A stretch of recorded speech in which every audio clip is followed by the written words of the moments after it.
In nomine Patris et Filii et Spiritus Sancti. Amen. Shalom, Alehem. Maganda umaga sa ating lahat, saan man panig ng buong mundo. Mga nakikinig at nanonood ngayon, atin naman pakinggan ang mabuting balita ng Panginoon ayon kay San Mateo. Glory to you, Lord Jesus Christ. Noong panahong iyon, nang makita ni Jesus ang napakakapal na tao, umahon siya sa bundok. Pagkaupo niya ay lumapit ang kanyang mga alagad at sila'y tinuruan niya ng ganito. Mapalad ang mga aba na wala nang inaasahan, kundi ang Diyos, sapagkat makakasama sila sa kanyang kaharian. Mapalad ang mga nahahapis, sapagkat aaliwin sila ng Diyos. Mapalad ang mga mapagpakumbaba, sapagkat tatanmuhin nila ang ipinangako ng Diyos. Mapalad ang mga nagmimithing makatupad sa kalooban ng Diyos, sapagkat ipagkakaloob sa kanila ang kanilang minimithi. Mapalad ang mga mahahabagin, sapagkat kahahabagan sila ng Diyos. Mapalad ang mga may malinis na puso, sapagkat makikita nila ang Diyos. Mapalad ang mga gumagawa ng daan sa ikapagkakasundo, sapagkat sila'y ituturing ng Diyos na mga anak niya. Mapalad ang mga pinag-uusig dahil sa kanilang pagsunod sa kalooban ng Diyos, sapagkat makakasama sila sa kanyang kaharian. Mapalad kayo kapag dahil sa akin, inaalimura kayo ng mga tao, pinag-uusig at pinagwiwikaan ng lahat ng uri ng kasamaan na pawang kasinungalingan. Magdiwang kayo at magalak, sapagkat malaki ang inyong gantimpala sa langit. Gayon din ang ginagawa ng mga tao sa mga propeta na una sa inyo. Ang mabuting balita ng Panginoon. Praise to you, Lord Jesus Christ. Pagnilayan natin bilang mga Romano Katoliko ngayong Lunes ng ika-10 linggo sa karaniwang panahon. Sa mabuting balita ngayon, ibinigay ni Jesus ang tinatawag nating Beatitudes o mga pagpapala.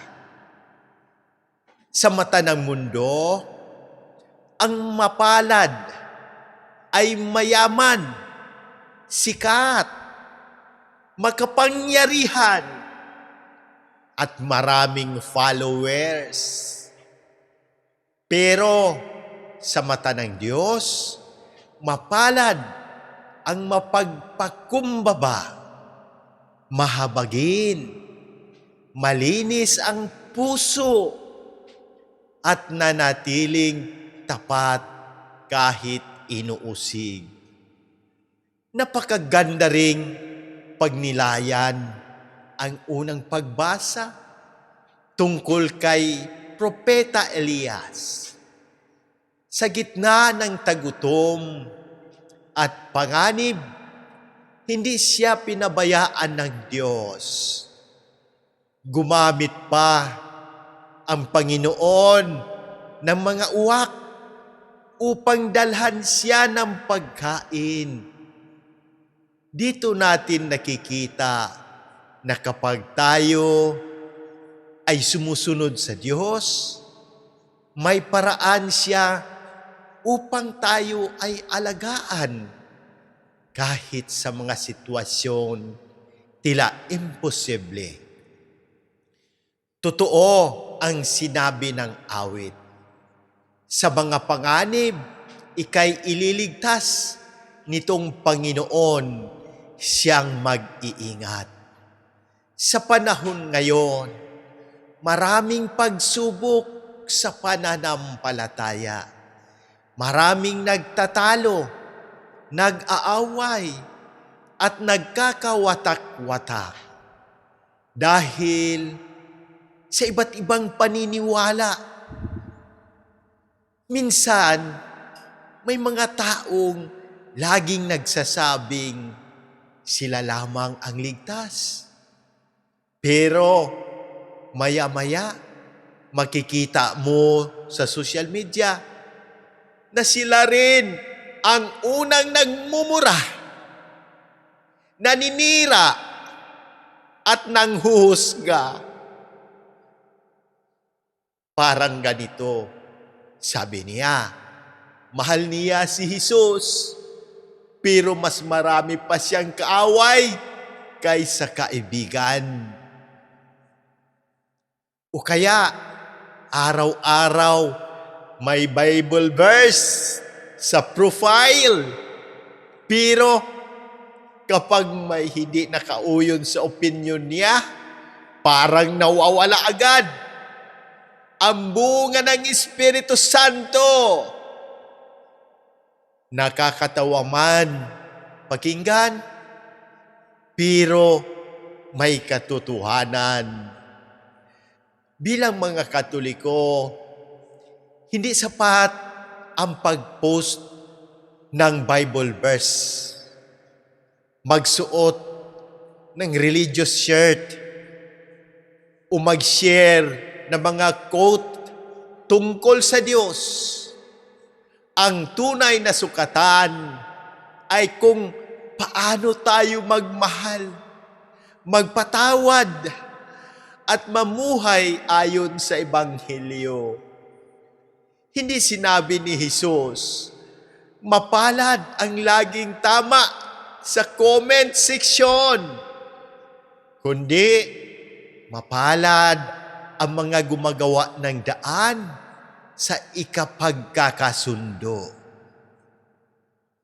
Sa panahon ng fake news, paninira at pagkampi-kampi, ang hamon sa atin ay manatili sa pag-ibig ni Kristo. Huwag tayong maging instrumento ng galit, kundi ng pagkakaisa. Huwag tayong maging dahilan ng pagkakawatak-watak, kundi maging tulay ng kapayapaan. Bilang mga Romano Katoliko, manatili tayo sa panalangin araw-araw, sa banal na mesa tuwing linggo, o kung maari ay araw-araw. Madalas na pangungumpisan, pagdarasal ng Santo Rosario, pagbabasa ng salita ng Diyos, paggawa ng kabutihan kahit walang nakakakita. Pagmamahal, maging sa mga hindi nating kasundo.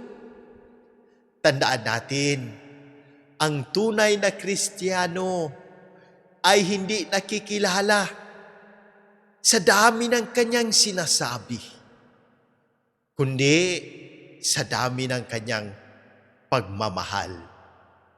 At gaya ng pangako ng Diyos kay Abraham, pagpapalain ang lahat ng bansa sa daigdig sapagkat ikaw ay tumatalima sa akin. Kapag tayo ay nanatiling tapat sa Panginoon, hindi lamang tayo ang pagpapalain, kundi maging ang ating pamilya, komunidad, at mga taong nakapaligid sa atin. Manalangin tayo. Amang mapagmahal, lumalapit po kami sa iyo na may buong pagtitiwala. Ipinagkatiwala namin sa iyo, mga kamay, ang lahat ng may karamdaman, pisikal, emosyonal, mental, at espiritual.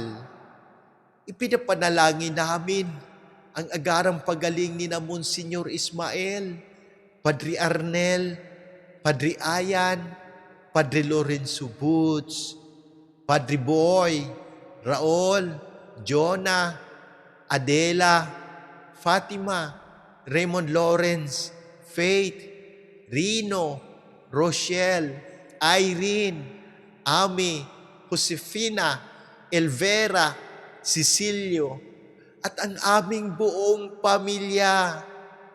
Pagpalain mo rin ang lahat ng nakabasa, nakikinig at nanood nito na may karamdaman.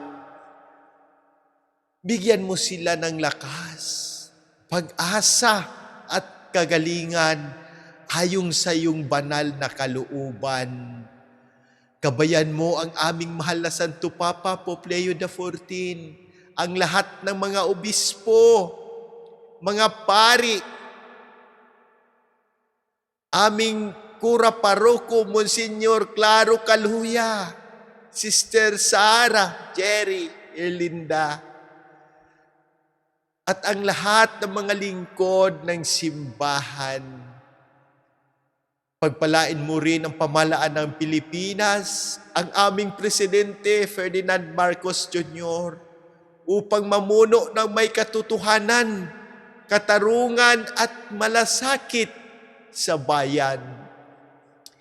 Inaalala rin namin ang mga yumao, lalo na sina Pope Francis, Janet, Hiram, Padre Cesar, at lahat ng aming mga mahal sa buhay na pumanaw na. Pagkalooban mo sila ng walang hanggang kapahingaan sa pamamagitan ng makapangyarihan, pamamagitan ng mahal na Berheng Maria. Iligtas mo kami sa lahat ng unos, kalamidad, sakuna, digmaan, sakit, at anumang panganib sa katawan at kaluluwa. Ito po ang aming dalangin sa ngalan ni Jesucristo na aming Panginoon. Amen. In nomine Patris et Filii et Spiritus Sancti. Amen. God bless!